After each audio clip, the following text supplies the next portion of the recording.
সবাইকে। আজকে দেখো আমার হাতে কি আছে, চায়ের কাপ। কোনো কিছুই আমাদের কাছে ফেলে দেওয়ার মতো নয়। আমি তো কিছু ফেলতেই পারি না, লিটারেলি সব কিছু যেন আমার রেখে দিতে ইচ্ছা করে। তো ফার্স্টেই চায়ের কাপ দুটোকে ভালো করে ওয়াশ করে নিলাম, আর এরপরেই জেসো দিয়ে একটা হোয়াইট কোট অ্যাপ্লাই করে নিলাম। আজকের মিনি ব্লগে তোমরা কিন্তু একসঙ্গে দুটো পট পেন্টিং দেখতে পারবে, কারণ আমি আর আমার বোন দুজনেই বসে পড়েছি কালার করার জন্য। আর এখানে আমরা ইউজ করেছি ফেভিক্রিলের প্যাস্টেল অ্যাক্রিলিক কালার।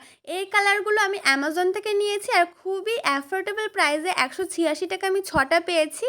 আর এগুলো বাজারেও 30 টাকা এরকম দাম নেয়, আর খুব একটা পাওয়া যায় না। তো কথা বলতে বলতে দেখো প্রায় কমপ্লিট হয়ে গেছে দুজনেরই কালার করা।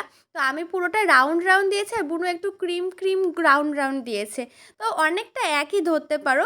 আর আমি কিছুটা হোয়াইট ডট ডট দিয়ে নিচ্ছি, আর বুনু কিছুটা হোয়াইট ডিটেলস অ্যাড করে নিয়েছে। তো এই যে আমাদের দুজনে পট পেন্টিং রেডি হয়ে গেছে। কেমন লাগছে জানিও। দেখা হচ্ছে পরে কোনো মিনি ব্লগে। বাই।